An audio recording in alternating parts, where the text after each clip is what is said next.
So I feel like anybody who's ever kind of stepped into wanting to reconnect with nature or went on, the start of their yoga journey, if you have a yoga journey, etc., you kind of get this feeling where you want to start doing all or nothing. And maybe I know this isn't just a me thing. I know other people have, but maybe it's not everybody.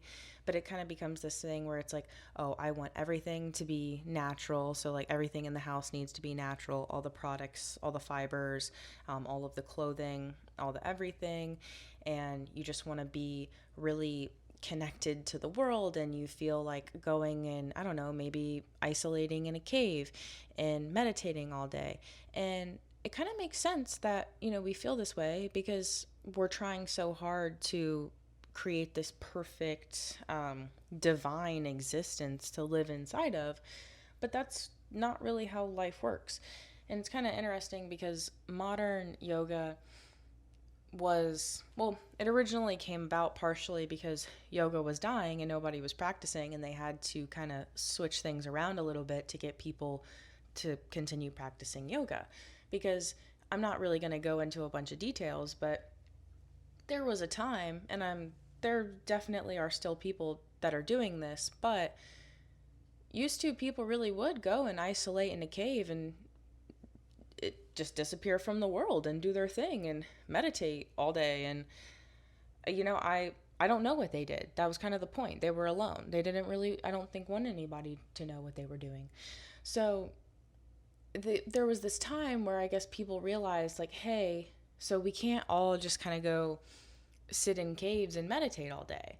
And we really want to, still be able to experience what you guys are experiencing, or we want other people to experience what we're experiencing, but we have to find some way to, mend this disconnect. And they went in and, essentially they created a new form of yoga that was through a teacher who was teaching teenage boys, and it worked out in a way because they are so non-sit still, high energy, busy minded individuals, where it was teaching almost very easily, like, overstimulated people how to relax and just kind of feel their bodies, which is not really something that boys are taught to do per se, is like feel their emotions, feel their bodies, and, really tap into the inner self. So it's kind of a perfect structure in a way, if anything is actually perfect if you think about it. But from there is the practice was just designed to fit more into the everyday household life. It was designed to help people that were within households still existing in the day-to-day world be able to find some calmness and peace, relief, etc. All of the good things, that you experience from a yoga practice. But it was just a bit more consumable for the everyday public. And I feel like that's kind of part of the all or nothing attitude, is we really want to do it all, perfect, just like this exact way, and everything needs to be a certain way. But sometimes we do have to adapt a little bit, and maybe some things are going to just kind of be how they are because we live in a imperfect world. But going into the, the products and the thises and the that's, is I myself have went through a period where it's like I can only listen to like literal frequencies, and I can only eat food from the earth, and all my products have to be from the earth. And it gets exhausting because the world that we live in isn't very natural. Honestly, like, it is. I mean, we still have earth. You can be natural. We can say everything that I'm saying is an excuse. We really can't.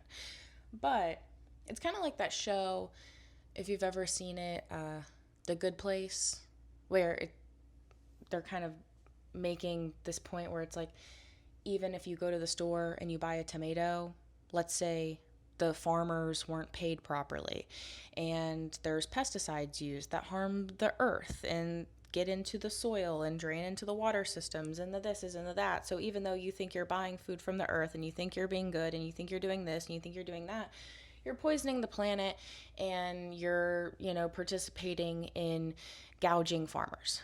And it's just like, oh, okay, cool. So like I can't do anything right, can I? And that's the thing. It's like that's kind of how the world is no matter if you're super perfect and you do everything perfect and everything structured so perfect, it's just some things, not everything's just going to be perfect. Like that, we live in an imperfect world. Like, and I guess I said earlier, if perfect exists, because I believe that's maybe the point, is that it kind of doesn't.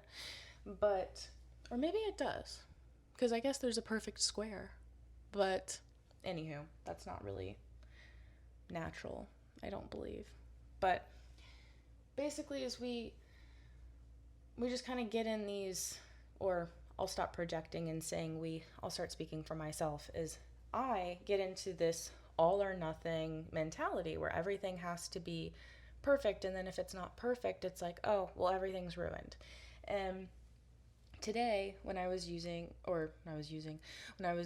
yoga on the porch, I was listening to music, and I've been kind of thinking recently more and more about the music that I listen to when I'm on my walks and when I'm doing yoga. Those two activities specifically have kind of been they're activities that I do when I want to really be with myself and I want to, find stillness, more so when I'm doing yoga, and I want to listen to my thoughts and kind of feel and cycle and get my brain moving when I'm walking.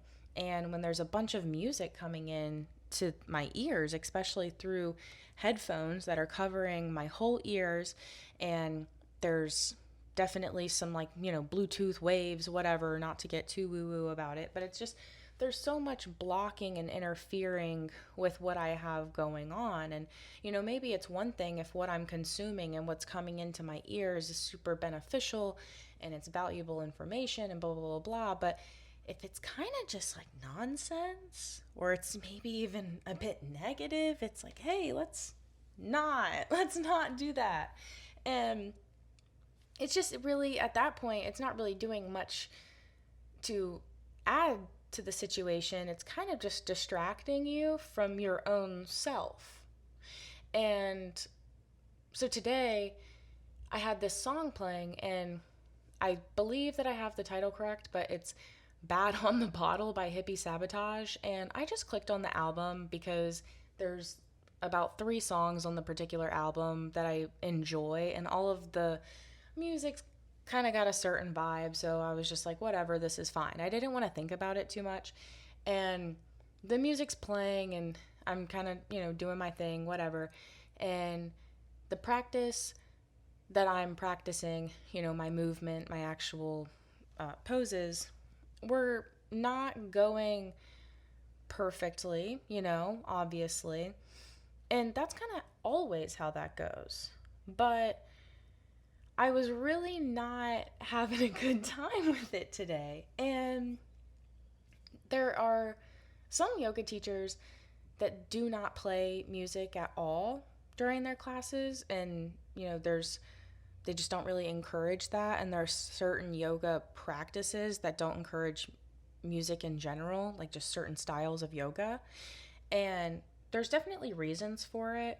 And I was in a Zoom discussion recently where one of the owners of a studio was talking about how some of her teachers they're playing music that has modern music, so it's kind of like rap, hip hop, etc., but they're still using the words to some of it. It's like a little bit remixed, like yoga, hip hop remix flows. And for certain people, it's just really distracting because that isn't really what they listen to, and the words are almost like a little bit off-putting to them, not like being judgmental or harsh. It's just, if that's not your thing, that's not your thing. And when you're doing something like yoga, and I don't know, maybe you're half bent over and your nose is like 3 inches from the ground, and somebody says something like, all you ladies pop that like this, because that literally happened to me in a class the other day, it will almost make you fall on your face because you can't help but kind of hit a little giggle. Like, how would one not hit a little giggle when we all are just legs spread open and it just says, all you ladies pop that like this? I mean, yeah, we all giggled. And so when I heard that comment come up in the conversation, I stopped and I was like, You know, to an extent, it was like an icebreaker, but like it was also, yeah, it was pretty distracting. Like it was pretty distracting. And I could see if you weren't looking for that vibe, like if you really wanted to kind of go in and be really in your own space, in your own world, that would have gotten on your nerves. And depending on how much you may be paid $40 to be at that class, I could get that. So, anywho, back to what I was talking about with the relevance of today is I'm sitting here and I'm doing this practice, and I started doing some hip opening exercises that are kind of deep, kind of intense, and then at one point the song Bad on the Bottle by Hippie Sabotage starts playing, and I don't know why, but like it just really got on my nerves. And it wasn't the vibes. Like just the energy, the everything, and maybe that's a reflection of like, Sydney, do you have a drinking problem? And I don't really think I do. I'm 23 and I don't even drink every day. I drink sometimes, and I really have the ability to be a one and done. So I don't think I have a problem. I just don't feel like it was doing it for me. Like I really went into some deep thought. I was like, am I, like projecting on myself here? Like what's the issue? But I was like, I just don't think that it was the vibes. Like I felt like, thinking about, and I don't even know, like maybe I didn't listen to the lyrics of the song clearly enough. Like no hate to the song. I'm sure otherwise I could have enjoyed it, but at this time I didn't. So, I had I wanted, so like the song's playing through my phone, right? And I stop everything, like I stop recording, I stop this, and like I halfway went through my body, if this makes sense. So like I did half of my whole body, and I'm providing you with a visual as I'm speaking, so this probably will make sense. And when you open up so much on one side of your body and then you just kind of don't do the other side, uh, you feel a bit off. So the music kind of ticked me, and then I stopped my practice. My body's feeling imbalanced, and everything's just, and I start thinking about like all these little variables, like things aren't going right, things aren't this, things aren't that, like because maybe I didn't do a perfect practice, like I didn't set myself up for success with my physical movements, and then I didn't have the right music for myself, and I didn't this and I didn't that. And I'm taking accountability for all of the variables, but at the same time, like I'm still upset. And it's kind of this thing of like, well, you're going to have to get over that. You're going to need to move on because you have to, you need to go do the other side. Like, I get that you're annoyed, but like, you need to go do the other side. And it was, I didn't listen to any music, by the way. I did it in silence. And it was, it was great. Like, it was great. It was a really good time. But, it was just like, I felt so, disrupted and bothered that like I even wanted to put my sweatshirt on. Like I was feeling a bit uncomfortable, and I don't know, it just really set me off, or not set me off, but like it disrupted me. And I think kind of going back to the whole like wanting to run and isolate in a cave is, it's like when you start really trying to do your best to exist in the world and take care of yourself and be natural and really pay attention to energy, if that's what we're gonna say, like, and acknowledging energy for what it is, and kind of getting into like, okay, well, energetically speaking, is this what's best for me? Does this make sense for me? Blah blah blah blah blah. And like when you really start acknowledging these things, maybe like it can be really overstimulating to where you almost want to become, I'm just throwing around a lot of words here, so bear with me, but like a purist, where it's like, I don't think that's what a purist is.